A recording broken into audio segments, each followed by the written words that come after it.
गोरेगाव जिल्हा परिषद गणातून राष्ट्रवादीकडून पत्रकार भारत गोरेगाव यांचा अर्ज दाखल.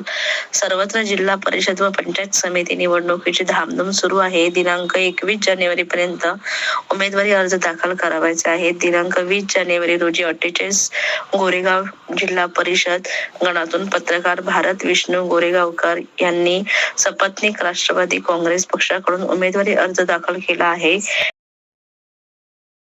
जिल्हा परिषदेसाठी जी सार्वत्रिक निवडणूक होते, या निवडणुकीमध्ये माणगाव तालुक्यातल्या 48 गोरेगाव या गटातून राष्ट्रवादी काँग्रेस पक्षाचे सर्व आमचे आधारस्तंभ आणि प्रदेशाध्यक्ष रायगड आणि रत्नागिरीचे कर्तव्यदत्त खासदार सन्माननीय सुनीलजी तटकरे साहेब यांच्या आशीर्वादाने महाराष्ट्र राज्याच्या नामदार आदितीताई, माजी आमदार अनिकेत भाई आणि राष्ट्रवादीचे कार्याध्यक्ष आणि राष्ट्रवादीच्या सर्वच श्रेष्ठ पदाधिकाऱ्यांनी आज मला राष्ट्रवादी काँग्रेस पक्षाकडनं गोरेगाव गटातून ही उमेदवारी दिलेली आहे आणि मी माझा उमेदवारी अर्ज आज या ठिकाणी दाखल केला.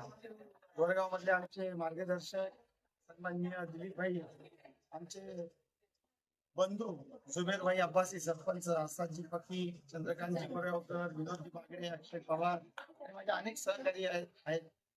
खरं तर जिल्हा परिषद निवडणुकीमध्ये पहिल्यांदा सामोरा जातोय आणि आदरणीय साहेबांसह पक्षाने आणि माझ्या या सगळ्या सहकार्यांनी जो माझ्यावरती विश्वास दाखवलेला आहे, हा विश्वास सार्थकी लावण्याचा आणि प्रामाणिकपणे मेहनत करून या निवडणुकीमध्ये विजयी होण्याचा आणि पक्षाला विजयी करण्याचा प्रामाणिक प्रयत्न माझ्या वतीने राहील.